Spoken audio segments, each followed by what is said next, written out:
Y pues adelante, empecemos, digamos, por el tema, cómo se problematiza la gratuidad hoy en día y cómo el financiamiento a la gratuidad cobra relevancia en el contexto actual. Bueno, antes que nada, muchas gracias por la invitación. Para mí es un gusto poder estar aquí en la Universidad Pedagógica Nacional. Como bien tú lo comentas, muchas veces en cuestiones de derechos humanos hay derechos que se deben de garantizar por sí mismos, como es el caso de la educación, que son derechos muy importantes, que a su vez son generadores de otro tipo de capacidades, que uno espera que en el largo plazo, bueno, tengan otro tipo de rendimientos. Por ejemplo, una persona que estudia hasta la universidad espera que tenga mayor nivel, no solo de escolaridad, sino también salarial. La situación aquí es que pues, la educación o ejercer este derecho, que todos tengan derecho a la educación, tiene un costo. Entonces, el Estado mexicano, desde su concepción, sobre todo en la parte de en la Constitución, cuando se reformó, el Estado mexicano intentó lo que vendría siendo regular a través de certificados, establece las reglas del juego, las cédulas, etcétera, operar, digamos, él es el que opera tal cual las escuelas, el gobierno federal, incluso estatal, son los que contratan a los maestros, por poner un ejemplo, y algo que también ha hecho el Estado mexicano, y creo que ha sido muy importante, es financiar. Entonces, al inicio, sobre todo cuando se hizo la Constitución, evidentemente la situación del país era muy diferente actualmente, había muy poca gente tenía acceso a la educación. Entonces, sobre todo en los primeros años y más o menos a la década de en 1940, 1950, la estrategia fue precisamente aumentar la cobertura. Entonces, el financiamiento de la educación se enfocó mucho en escuelas, proveer maestros, se desarrollaron escuelas como esta precisamente para nutrir estas nuevas escuelas que se estaban creando y se incrementó demasiado la oferta. Posteriormente, bueno, el mundo ha cambiado. Ya las necesidades educativas cada vez son mayores. Cada vez se requiere que las escuelas, bueno, no solo transmitan conocimientos, que la gente ya no sepa nada más leer y escribir, sino también que se generen otro tipo de capacidades. Entonces, en ese sentido, eso viene relacionado con los costos. Y la gratuidad de la educación va a estar muy vinculada precisamente con el financiamiento. Entonces, no hay que olvidar que la educación no deja de ser un mercado. Entonces, la estrategia que implementó el Estado precisamente de financiar fue porque los agentes económicos o los hogares, en este caso, se enfrentan a dos tipos de costos. Los costos directos, que están relacionados mucho sobre todo con las cuotas que pagan las escuelas, y hay otros costos que son los indirectos, que tienen que ver con el costo de oportunidad. O sea, el que un individuo esté en la escuela, pues deja de percibir, o sea, deja de realizar otro tipo de actividades, entre las más relevantes trabajar. Entonces, conforme los individuos, a lo mejor los de preescolar, primaria y secundaria, bueno, legalmente todavía no pueden trabajar, pero ya después, ahorita que ya se incorporó, por ejemplo, la preparatoria, este tipo de costos cada vez son más relevantes o incluso para las familias. Entonces, el argumento de la gratuidad de la educación precisamente es eso. O sea, uno esperaría que si tener acceso a la educación es gratuito, pues va a igualar la oportunidad de acceso, de permanencia y de egreso de las personas o los individuos para que puedan ejercer este derecho. La situación es que, los resultados pueden llegar a ser incluso controvertidos respecto a si la gratuidad de la educación por sí misma iguala este tipo de oportunidades, ¿no? Porque si uno analiza sobre todo, a pesar de que ya tiene una cobertura del 90%, evidentemente va a haber una relación construida analíticamente entre los hogares o los individuos que tienen mayores ingresos y menores ingresos. Entonces, en ese sentido, yo creo que es un tema muy relevante porque uno de los retos que se tienen actualmente los gobiernos y que está muy vinculado con la educación, pues tiene que ver con el financiamiento. México, pues uno de los principales gastos sociales sigue siendo en educación, a pesar de que puede ser muy criticable, que no crece poco, sigue siendo un rubro muy importante del gasto del gobierno que es importante revisar. Entonces, desafortunadamente, el ambiente, hay mucha incertidumbre a nivel internacional, hay mucha incertidumbre a nivel nacional sobre cuál va a ser la certidumbre que se pueda tener respecto a los presupuestos. Entonces, no hay que dejar, o sea, ya llevamos varias décadas, digamos, con crecimiento económico muy magro o casi nulo. Entonces, esto ha puesto mucha atención, sobre todo en la parte de los recursos. Otra cuestión que ha sido muy relevante, que tú mencionaste al principio, tiene que ver con que se ha aumentado el derecho a la educación en diferentes niveles. Ya es preescolar, ya es primaria, secundaria y ahorita en bachillerato, el nivel medio superior. Entonces, eso también genera muchas presiones en la forma en que se van distribuyendo los recursos. No es lo mismo que nada más sea la primaria obligatoria, que ya se tenga el nivel preescolar o incluso el bachillerato, porque también ya tiene otro tipo de cuestiones. Entonces, ahorita yo creo que el gobierno federal, sobre todo, pues se encuentra en una encrucijada. ¿En qué voy a destinar los recursos? En ese sentido, si entendemos la gratuidad solo como que no me va a costar nada y no como los otros procesos educativos que pueden desembocar en la calidad, pues evidentemente la estrategia puede ser abrir más escuelas, incrementar la cobertura, que los alumnos no paguen. Lo de los libros gratuitos también es un acierto, porque evidentemente no solo son las colegiaturas, o sea, también va a haber otros costos asociados al asistir a la escuela. Y también, bueno, se ha descuidado mucho la parte de las becas, ¿no? Así es. Ahorita a nivel internacional creo que en muchos sistemas educativos en el mundo, el chino, etcétera, pues ya cada vez hay una discusión que creo que es muy álgida y muy intensa, y el cual el gobierno mexicano no va a poder pasar por mucho tiempo, tiene que ver con el reparto de las cargas económicas. Si se quiere garantizar la gratuidad, pero al mismo tiempo se busca la calidad, a lo mejor puede llegar a ser muy complicado, va a tener que estar en la agenda de gobierno cómo hacerse recursos adicionales. Entonces, ahí hay muchas estrategias, otras más populares, otras políticamente pueden ser más costosas, pero bueno, yo mencionaría algunas que creo que son las más importantes y que no se deben dejar a un lado. Señalas una cosa importante ahorita que estás hablando del financiamiento y las cargas, porque el Estado mexicano, según nuestra Constitución, es un Estado federal, ¿no? Y justamente la responsabilidad de la educación o del financiamiento de la educación ha recaído fundamentalmente en el gobierno federal y en aquellos recursos que el gobierno federal traslada a los estados y a los municipios, que muchas veces se diluyen, ¿no?, en acciones que, teniendo algún elemento educativo, no caen directamente a las escuelas o caen de manera marginal. Pero ¿cuál sería entonces una buena recomendación? Habría que revisar las responsabilidades de los diferentes niveles de gobierno en términos de recaudación y financiamiento de la educación, o la apuesta a que el gobierno federal siga siendo el principal recaudador del país, con todas las complejidades que esto tiene, y el principal financiador para la educación en México es la tendencia que esperaríamos en el futuro. ¿Qué opinarías de esto? Bueno, ese es un tema yo creo que muy relevante. En México, pues la mayor parte de la recaudación fiscal proviene de la federación. Eso no necesariamente es malo, porque bueno, el objetivo detrás de esto es buscar cierta equidad en la recaudación fiscal, y que estados, por ejemplo, que a lo mejor como Chiapas, estoy poniendo un ejemplo, que recaudan poco por cuestiones económicas, políticas, etcétera, puedan, digamos, por pertenecer a la federación, recibir más recursos. La situación yo creo que tiene que ver con los municipios. Eso ha generado que a nivel estatal y sobre todo municipal, ciertos impuestos que sean municipales, hay gente que los maneja mucho políticamente, la tenencia, por poner un ejemplo.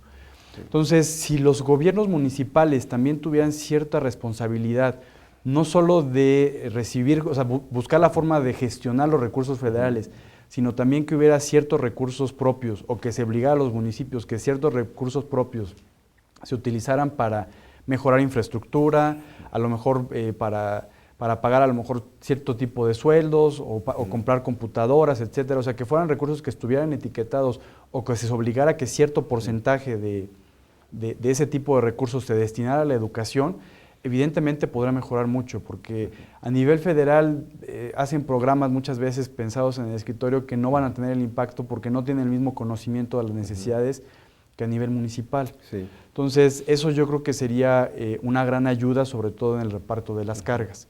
O sea, yo creo que hay actores que son importantes. Evidentemente, bueno, los hogares son uno. Es muy costoso políticamente, y también puede atentar en contra de la equidad, el que se le puedan cargar, o sea, el que los hogares tengan que pagar más recursos para asistir a la escuela, ¿no? Yo creo que eso yo creo que por ahí todavía se pueden explorar, antes de llegar a esa situación, todavía se pueden explorar otras alternativas. Uno tiene que ver precisamente también con el Estado, ¿no? El municipio yo creo que debe jugar un papel importante, sobre todo en este tipo de acciones con recursos propios, porque realmente lo ven como una responsabilidad federal donde no se meten mucho. Ahorita, por ejemplo, en los preescolares, te comparto el caso de Lerma, por ejemplo, que con los alumnos estuvimos analizando este tipo de acciones y fue muy interesante que no tienen los municipios incentivos para construir nuevas escuelas hasta que ya llegue el plazo fatal. O sea, siempre cuando se hace obligatoria algún nivel de educación, aunque se dice que es gratuito, dice, pues me va a costar a mí porque no siempre la federación me pone todo. Entonces, lo que hacen es que los mismos municipios esperan hasta que sea el último plazo y que le toque a quien le tenga que tocar. Entonces, eso es en detrimento. Ahora, otro punto que también me gustaría tocar, que está muy vinculado con esto, es ¿qué entendemos? O sea, ¿cuál es la relación entre la gratuidad y la calidad?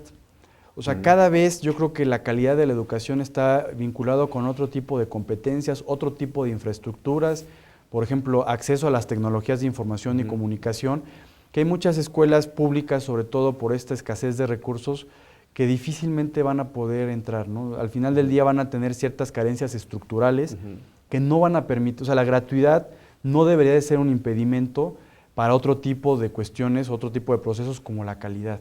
Y parece ser que sí lo están limitando.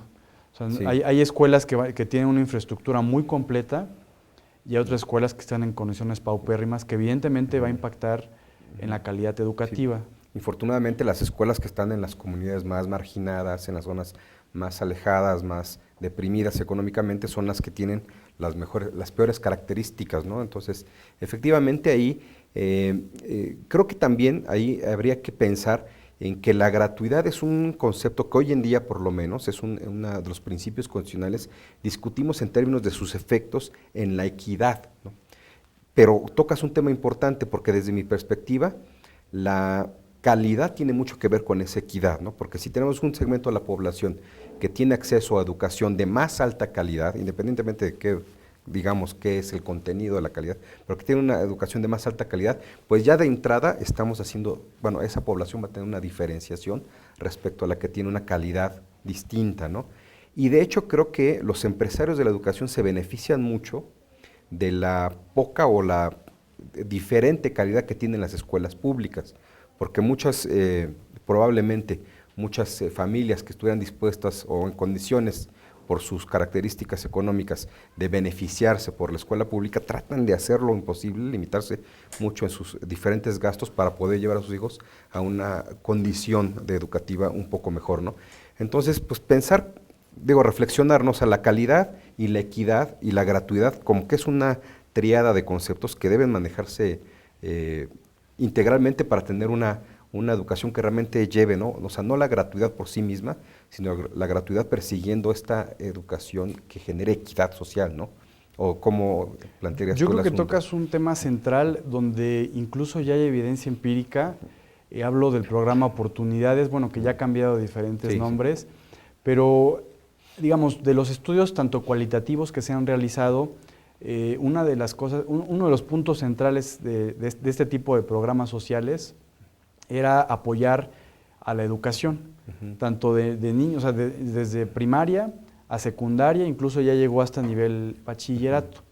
Entonces, la evidencia empírica ha demostrado precisamente que, o sea, la importancia de que estos tres conceptos están vinculados. ¿Qué ha pasado en muchas zonas marginales en que evidentemente pues los niños sí asistieron a las primarias? Pero ¿qué sucedió cuando, bueno, si había en sus comunidades secundarias, a lo mejor sí podían acceder al nivel de secundaria, pero ya si no tenían la infraestructura, ya no podían avanzar más allá. Y también otro obstáculo tenía que ver con la calidad.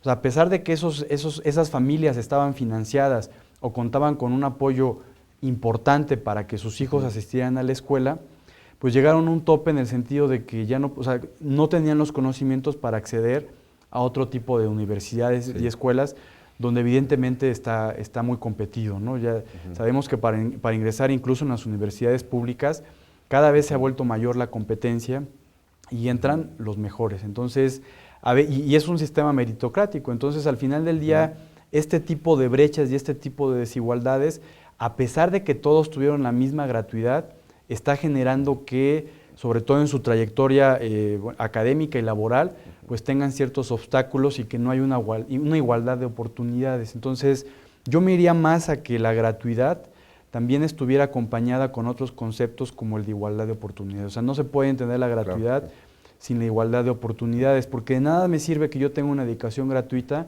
que no me va a permitir generar capacidades que en un futuro yo me pueda desarrollar como un ciudadano en plenitud, ¿no? Como un ciudadano que ejerza derechos, como un ciudadano que pueda ir al mercado laboral y tener un trabajo bien remunerado, como un ciudadano que pueda resolver incluso sus mismos problemas, o sea, que tenga la capacidad para resolver problemas. Entonces, muchas veces se deja a un lado pues estos vínculos, ¿no? que parecen que son ajenos. O sea, la gratuidad uno pensaría que por sí mismo es nada más no pagar o que el gobierno me apoye para la colegiatura, para los libros, etcétera, pero yo creo que va más allá. Y no hay que olvidar que, bueno, todo va a tener un costo, ¿no? Evidentemente se tienen que explorar otras alternativas de reparto, si no de reparto de cargas, a lo mejor un poco más de la eficiencia del gasto. Hay otros actores, por ejemplo, las empresas que tienen a lo mejor alguna importancia de que la educación se dé mejor, pues también vincularlas a que participen aquí. Claro. Ya hay organizaciones de la sociedad civil que creo que están haciendo también su granito de arena para analizar acciones de calidad, de gratuidad, etcétera. Entonces sí se tiene que buscar otro tipo de esquemas de financiamiento que apoyen precisamente a este tipo, otro tipo de atributos. Ok. Y mirando hacia el futuro, ¿cuáles serían entonces los retos que tiene la gratuidad en México, ¿no? Es decir, la idea, como bien lo señalas, y creo que ese es un tema relevante, la idea de la educación gratuita no es por sí misma simplemente que alguien vaya a la escuela y no le cobren, ¿no? Que es un poco lo que parece como envolver el concepto, ¿no? Pero tiene un fondo importante que tiene que ver con, uno, el acceso a otros derechos, ¿no? Es decir, obviamente la sociedad en su conjunto se va a beneficiar de que todos los ciudadanos, de que todas las personas tengan una educación, pues por lo menos mínima, una educación adecuada, para que sean ciudadanos que puedan trabajar, que puedan desarrollarse socialmente con todos los que vivimos en este país. Pero por el otro lado tiene que ver, como lo estamos discutiendo, con la idea de la equidad social, ¿no? Es decir, alguien que tiene una mejor educación tiene una ventaja desde mi punto de vista y bueno, no solamente laboral, una ventaja cultural, política, en su capacidad de socialización, etcétera. Entonces la gratuidad tiene un fondo mucho más importante. Entonces, ¿cuáles serían los retos hacia el futuro, pensando en que ahora la educación también es un derecho humano, ¿no? Es decir, alguien que, me imagino, ¿no? Por pensar, alguien que pudiese tener 60 años y decidir estudiar un doctorado, tendría que aplicar la gratuidad en ese concepto, siendo un derecho humano, es exigible la gratuidad en un establecimiento público. Otro reto pues, también es justamente el financiamiento, ¿no? Ante un escenario donde no va a haber, y tú sácame de esta duda, en las siguientes décadas no va a haber una garantía de crecimiento económico, pues ¿cómo le puede hacer un país como México para asegurar el financiamiento a una educación que es cada vez más demandante en términos de calidad, de retos de calidad, en términos de retos de cobertura, pero, digamos, sin el crecimiento económico, la capacidad del gobierno de enfrentar estos retos tiene que encontrar una forma de resolverlos, ¿no? Entonces, ¿cuáles serían los retos en estos rubros? Bueno, yo creo que de los principales retos, y yo creo que es algo que ya México tiene que dar, ahora sí, como un hecho, es que va a haber una certidumbre económica que donde cada vez los presupuestos para la educación van a ser más restringidos. Entonces, eso implica que se deba de, una palabra que utilizan mucho los economistas, eficientar el gasto público en educación, ¿no? Yo creo que no se trata de buscar culpables, el Estado puede decir es que el sindicato, es que los maestros, es que etcétera, sino que evidentemente, bueno, se tiene que buscar la eficiencia en todos los rubros, ¿no? Desde la calidad, desde los procesos educativos, la currícula, o sea, México debe de ser más abierto a hacer cambios que precisamente beneficien a todos. Entonces, yo creo que uno de los retos tiene que ver en hacer más eficiente el gasto. O sea, de por sí vamos a tener pocos recursos, ese gasto se tiene que, o sea, digamos, sin lastimar derechos laborales de los trabajadores, que creo que son un jugador clave en este tipo de cuestiones. Evidentemente creo que hay áreas de oportunidad de ahí muy importantes, ¿no? La mayor parte se va a gasto corriente, pero bueno, la parte de inversión también no tendría que recaer completamente la inversión en el presupuesto que se destina a educación. O sea, se tiene que obligar también a los municipios y a los estados a que recauden más impuestos de los que la Constitución les da competencia para que apoyen a la educación. O sea, se tienen que darle importancia a la educación en todos los niveles. Yo creo que ese es uno de los principales retos y una de las principales cuestiones.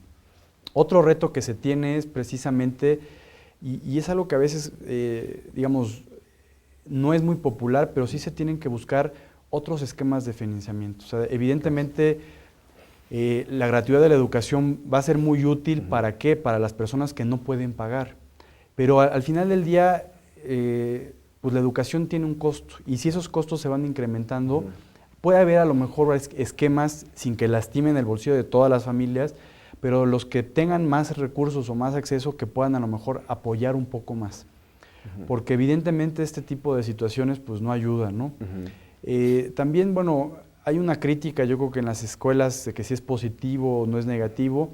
Pues evidentemente yo creo que las escuelas pueden realizar acciones para hacerse de recursos propios, ¿no? Las cooperativas puede ser un ejemplo, que a lo mejor no se saquen muchos recursos, pero sí deben de buscar la forma de lo que llaman que la escuela se autogestione. Yo creo que también hay un área de oportunidad importante, donde los padres de familia también tienen que ser, yo creo que, receptivos a este tipo de acciones, y ver que, bueno, si una escuela a lo mejor no cuenta con los recursos y va a ser complicado que lleguen, pues uno los puede gestionar, puede ejercer presión, o puede buscar alternativas dentro de la misma comunidad para hacerse de este tipo de recursos, ¿no? Yo creo que esas son las dos estrategias que se pueden aplicar. Y pues el reto final va a ser un nuevo reparto de estas cargas fiscales, que es algo que al final del día México, yo creo que le va a tener que entrar a esta discusión. O sea, va a tener que buscar otra forma de hacerse recursos, ¿no? Y tal vez de cargarles alguna responsabilidad tributaria a los empresarios de la educación, ¿no? Que de alguna manera obtienen algún beneficio y tal vez por equidad tendrían que transferir un poco a aquellas escuelas que son gubernamentales y por tanto van hacia aquellas personas que no pueden pagar alguna educación y mejorar así su calidad. Bueno, pues hemos llegado a la conclusión de la cápsula. Te agradezco mucho, Manuel Lara, tu contribución. Espero que pues hayas pasado un buen momento, una buena experiencia aquí en la UPN. Ojalá sea nuevamente una visita en el futuro de tu parte. Ojalá se convierta en tu casa, una segunda casa. Sabemos que la UAM es tu primera casa laboral, pero ojalá las experiencias, el compartir estos temas sea en el futuro más recurrente. Pues muchas gracias a todos. Pues esperamos que la cápsula haya sido de interés y pues nos vemos en la siguiente. Que tengan muy buena lectura de esto y nos vemos pronto.